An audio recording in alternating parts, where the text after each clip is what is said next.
remember, we must remember that we are supposed to stay still and know that God is God. This is a very important statement, and I hope that we can grasp the depth of this statement. Be still and know that I am God.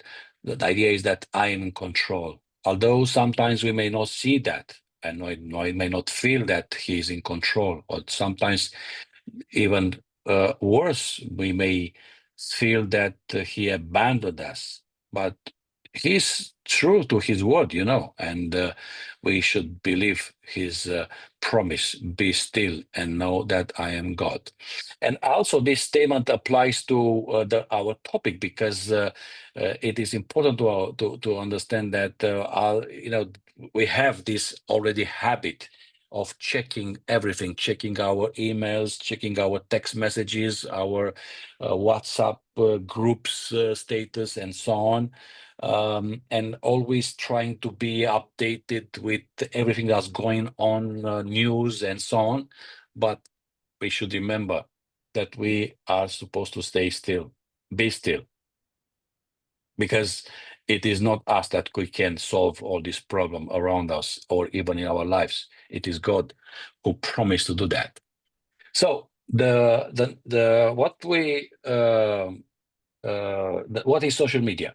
Yeah, that's like a brief. We need to clarify first the terms. We have two main concepts in this evening: social media and mental health.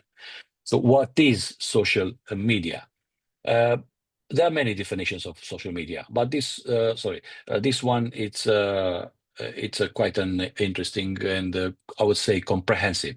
Social media, it's a web-based services that allows individuals, communities, and organizations to collaborate, connect, interact, and build community by enabling them to create, co-create, modifies, share, engage with user-generated content that is easily accessible. You understand, because most of you are using social media, and I'm not going to list all those platforms. You are aware of them, use them already. Facebook, Instagram, mostly WhatsApp, which we will see immediately is the most used one, especially in UK, and other platforms as well.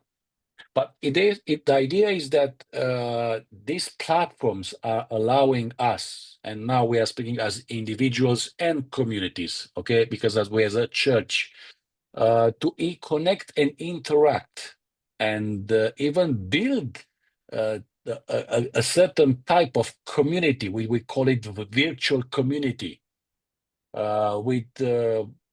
by enabling ourselves to create and modify and share, engage, and so on.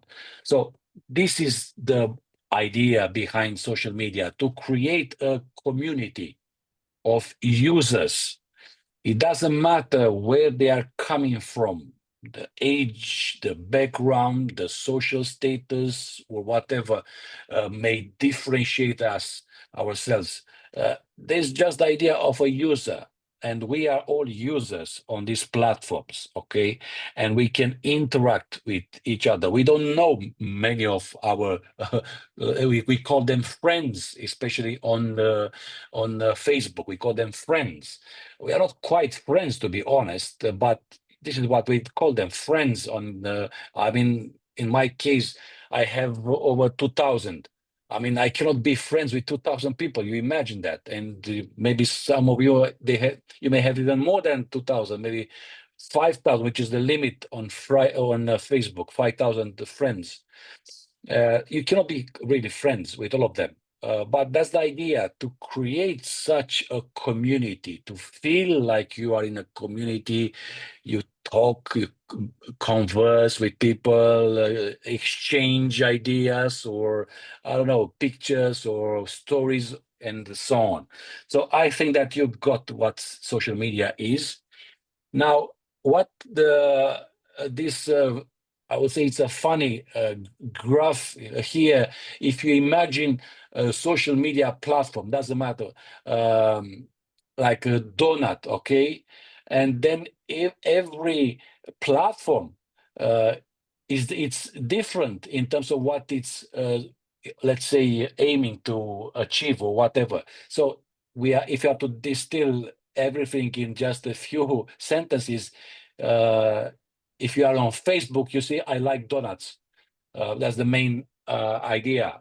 Then on Twitter, now it's X, I'm eating a hashtag donut, because the hashtags were especially on X or Twitter and Instagram. YouTube, if you are using YouTube, here's a video of me eating a donut. And Pinterest has a good donut recipe. And Spotify, because it's mainly a music one, I'm listening to donut music. And Instagram has a photo of my donut, and so on. You can see it yourself on the screen. That's a funny way to somehow differentiate between these platforms, because not all the social media platforms are the same. They might look from business that are the same, but they are not the same. They are different. They are different audiences. The audience, let's say, on TikTok is not the audience on Facebook. They are totally different.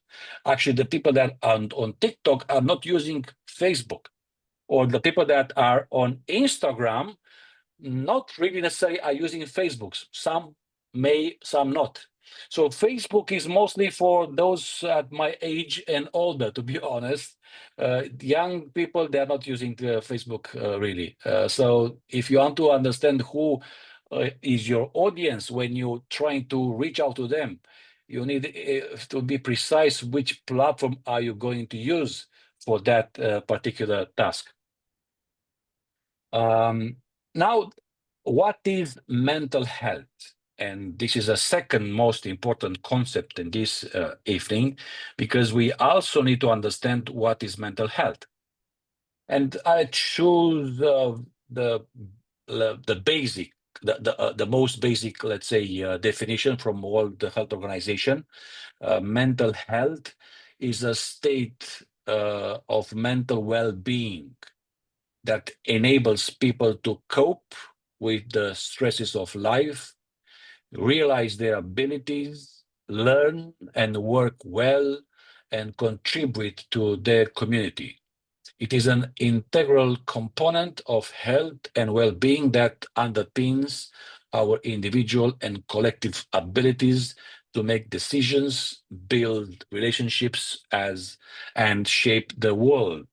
So, as with social media, there are many definitions about mental health, but this one from World Health Organization, I think, is very comprehensive, and we have a pretty clear idea what mental health is. So, as the word itself, it's about mental well-being. That's the idea. Especially because we are living in a certain age with elevated levels of stress, and we have so many worries and challenges, as I would say, never before. The state of mental health is quite precarious, and sometimes you will learn that apparently healthy individuals, you can see them at the church, even in a church or on the street, and they seem healthy.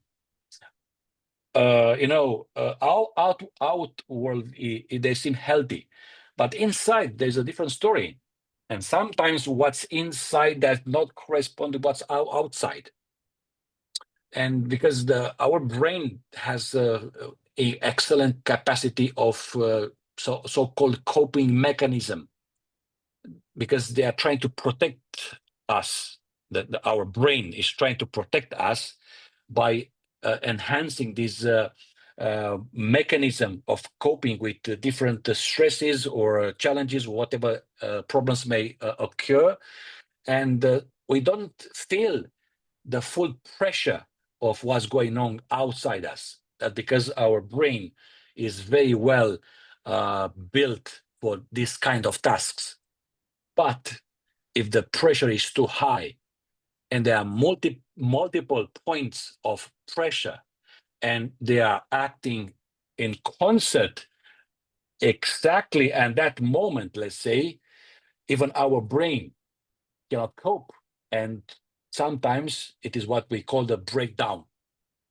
And the brain is no longer able to protect us. And this is what when happens when we might experience at first anxiety and a sense of uneasiness and a mild form of depression, and then could be get even worse than that. You see, this is why mental health institutions are very they are pressured by many patients, many people that they need help, and we are living in such an age with these disorders and all these problems. But that's the problem, because the life itself is complicated, to be honest. It's complex and can generate many pressures. But now with the advent of the modern, let's say, technology, when we thought that technology would, let's call it, save us from all these pressures, apparently this technology, I mean, overall technology, not just this particular one we are calling social media platforms, actually added to our stress. I remember when I was a teenager, okay, back in the day, we had the landlines only, all right? That is early 80s. And, I was going out with my friends, and I will, be half a day almost out of the reach of my grandparents, because I lived with my grandparents, and they were not stressed at all, to be honest. And at some point, I will become. I will come home. No problems. Rarely they would become uneasy because I may be late or whatever. Now, with the mobile phone, knowing that I have the ability to get in touch with my friends, family instantly, when someone is not responding, I already start, to get a state of uneasiness, just for a couple of seconds. Whereas in the past, it was half a day, even one day, and you won't get in panic because the phone did not ring, or you cannot reach that person or whatever. This is what I'm trying to say, that technology sometimes added an extra stress for many other reasons. We will not have time now to develop that. But this is what we need also to understand: what is technology? All technologies are extensions of our physical and nervous systems to increase power and speed. Any extension, whatever of skin, hand, or foot, affects the whole psychic and social complex. So this is very interesting. This was in 1964, Marshall McLuhan, a sociologist, a Canadian sociologist. And if you just to apply this idea, the wheel, when we're driving, right, extend our feet. The phone extends our voice. Television extend our eyes and ears. The computer extend our brain, and electronic media in general extend our central nervous system. So the idea is that we are using the technologies to extend ourselves. And by doing this, we think that we are in control. or getting more control over the environment, the complex situation in our lives, our relationship, and so on. But there's actually the vice versa. It's proving to be true that we're getting less control, and we are on the verge with new developments with AI and so on. We might even lose control on these technologies. But as I said, this is a different topic. But still, it's important to understand that to understand what technologies are. And in this case, social media is like we're trying to extend our range of, let's say, the community, friends and family and so on, become a larger group and so on. And we'll see what is happening. But this is also because we are trying to get control on what's going on around us. This might generate an extra level of stress, and this is when mental health it's becoming fragile. Okay, now let me give you some statistics now, very brief. Right now, we are over 8 billion people on this planet, which is a lot, to be honest, although the planet is big enough to accommodate even more people. But in terms of our resources and how we behave as a human species, we are quite a big number, 8 billion, okay? And more than half, they're living in urban areas. Now, out of these 8 billion, more than 5 billion are unique mobile phone subscribers. So they have more than 5 billion, they have a mobile phone.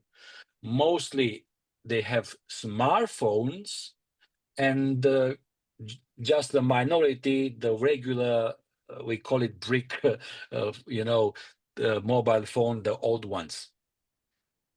Individuals using the internet are the same as with mobile phones, which is past 5 billion, okay, which is 66% of the whole population, which I would say it's a lot. And now social media users' identities are past 5 billion, okay? So you can see how many people out of 8 million, 5 billion, sorry, 8 billion, right? Out of 8 billion, 5 billion are using social media.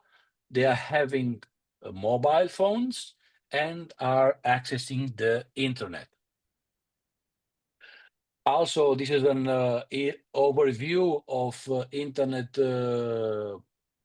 use, which I'm not going too much into it because the time is passing. But this is an interesting statistics, and if you want to have it, you let me know. I can send to you. But there's another one which I need to show you, which main reasons for using the internet. And always, I was tracking these statistics from a couple of years now. This is the last one, and in 1 month or so, we will get 2025 anyway. But is remained unchanged in terms not of the percentages, but in terms of the priorities. Finding information is the most important reason for using the internet. You see the age from 16 to 64, finding information. Then researching how to do things, which is very true, because sometimes myself, for example, I got in a place and I don't know how to, fix practical stuff in my home, or how to jumpstart my old car or whatever. You see, you go on the YouTube, especially, or find very practical. And then the third one is being in touch with friends and family. And also, there are many other interesting facts or reasons why people are using the internet. But going further, most use social media platforms. In UK, it's WhatsApp. And I know that our church members, our brothers and sisters, are using a lot WhatsApp. I think every church in SEC, if not BUC, has an WhatsApp group, that's for sure, and they are, sharing or doing every other activities and so on. But this is a very well used platform in UK. Then, as you can see on the screen, Facebook Messenger, Instagram, and so on, whatever. But WhatsApp, this is why we at SEC we choose to open a WhatsApp channel where our members can subscribe and keep with this aim to keep them informed of what's going on in the SEC territory, what other churches are doing, events that we are having, and so on. So subscribe to this. You can search on your WhatsApp app SEC WhatsApp channel, and you can subscribe. Salting Conference WhatsApp channel. You can subscribe if you want. Then main reasons for using social media. Keeping in touch with friends and family. You see, this is important to understand, and you can see the difference between the first and the rest. It's important for these users, apparently, to keep in touch with friends and family. This is the main reason why they are using social media. Then filling spare time, okay, reading news stories, find content, and so on, many. But look, we should focus on the first one. Keeping in touch with friends and family is very important for them. Now, for the time that remain this evening, let's focus on the positive impacts of social media on mental health. And the next evening, which will be next Friday, we will focus on the negative impacts that social media has on mental health. The positive one, why social media? Because we can form connection and access support networks. And this is related with the mental health. It's interesting. On social media platforms, you can find help really for mental health, self-expression, identity, exploration, and finding communities, and increased access to mental health information and resources, because people are aware that there are some problems with social media platforms, and their research, a pastor at the beginning mentioned some of these researches, and people are aware and they are doing something. Okay, so not just in the wild days on the beginning of the social media where everything was possible, no restriction, no limitations. No, we are entering in a phase when social media is supposed to be quite, put in a certain limits and boundaries. Some countries are not allowing children under 16 to using social media. If I'm not wrong, Australia is doing this right now, and many other examples. So we are going toward a stage where social media will be, I will say, heavily guarded, in terms that they will try to minimize the negative impact on users. Now, social connections and support networks. Social media platforms allow people to maintain relationships with friends and family across vast distances. This is one of the most important features, a positive one, because you can keep your relationships, you can have this quality time spent with your friends and so on. They enable the formation of online support groups for people facing similar challenges, such as chronic illnesses, mental health issues, or life transitions. And these digital connections can provide a sense of belongings and reduce feelings of isolation, especially for individuals in remote areas or with limited in-person social opportunities. Many people, that already are alone and they are feeling alone. And sometimes even the physical constraints, or I don't know, geographical constraints are not allow them to interact with other people. For them, social media is the only way to interact with someone. And you may remember well the pandemic, okay? And in that time, we can say we were saved, all right? Let's say in terms of how to keep interacting with each other by social media platforms. Zoom is a social media platform as well. It's a different one, but it's a social media platform as well. And others, Facebook and WhatsApp and so on. Those social media platforms helped a lot in the pandemic because our physical interaction was completely severed for other people. You know that lockdown and so on. The only way was to interact was to get out on the virtual platforms, not on physical one, but on virtual one. So we lived both worlds physically inside our homes with our families, small families, and so on, but connected on the virtual ones, virtual world in these social media platforms with our friends across the world, family members, and so on.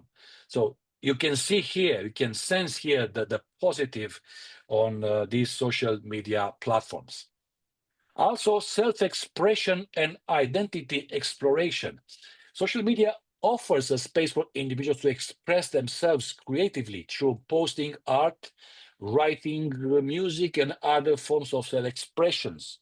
And there are many examples. We don't have time to get into all these examples, but we've seen many examples of people just being discovered as creative. Social media empowers individuals to delve into a present facet of their identities, cultural heritage, hobbies, or sometimes even political stances. And online communities can validate and support individuals who may feel marginalized or misunderstood in their offline lives or those with niche interests. So it's important to understand that, especially in our age where people do need this fear, this need to express themselves, their identity, that social media indeed facilitate this, let's say, almost natural tendency to express yourself, to show who you are, what you are believing in, what your stance on social issues, on the or religious issues or political issues. And social media did facilitate this type of self-expression and identity exploration. And another important aspects that we need to understand is access to mental health resources. Many uh, mental health professionals and organizations use social media to share resources, offer support, and raise awareness about mental health topics. Because we usually say, well, it's social media versus mental health. It's not that. I mean, it could be that, but not only that, because social media platforms can be used exactly for helping people with mental health issues. And health professionals are using these, and organizations, and we as a church are using social media in this aspect as well. Online platforms can help reduce the stigma surrounding mental health by normalizing conversation and providing a space for people to share their experiences openly. So if you are aware that you are not alone with experiencing that type of mental health issue, there are other people, and you can connect with them on these social media platforms. That will help you, okay? And you don't feel, stigmatized or, marginalized because you have this issue. No, there are others. And let's start a conversation. Let's pray together if we are religious people, or let's discuss it. Let's find solution, and let's meet even in person at some point. But it's a starting uh, point on for these people that they need to be together. They are feeling they're not alone, and social media can also connect individuals with. You may heard of teletherapy, which is a virtual one. Okay, services or crisis hotlines, increasing access to professional help. I know professionals, psychotherapists, psychotherapists, professionals, they are using Zoom or other social media platforms in order to help their patients. Because sometimes you cannot meet in person for many reasons, or because of the distances. But using a social media platform, that will facilitate your session with your professional healthcare, and that will help you a lot. And the negative impacts, this is the topic for the next Friday evening.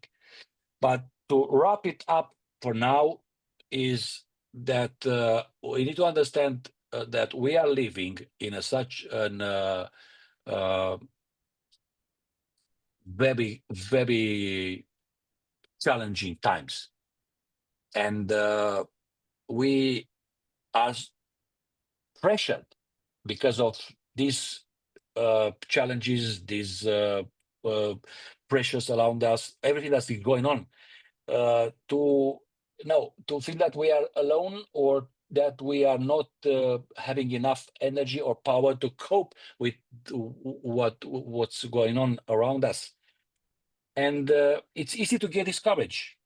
It's easy to get this sense of abandonment, and that you cannot know, you don't know how to cope with what's going on in your life.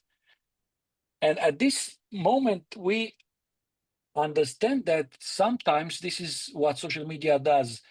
It helping us to connect with other people, giving us this sense that we are not quite alone, that we have many friends and we can rely on them. But mostly, as I started this presentation, we may remember, because there are many religious organizations, churches, that are using social media, and we are to remember that we are not alone, because God says that we are not alone. And in spite of what's going on around us, even inside us, he says, be still and know that I am God. And you're not alone. I'm with you every day at every step. This is so important, that God is the one who will take care of us, and about of our mental health. And this is why it's so important to address these topics, to understand them deeply, and how to manage them in our daily lives. Thank you very much for your attention. That was my first presentation on this topic.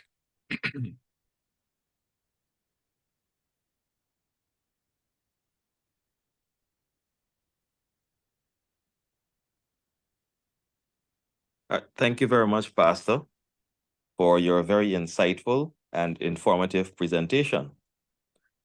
I want to suspect that there may be a question or two for you. We'll stop the recording now, and then we are going to entertain a question or two that any listener may have.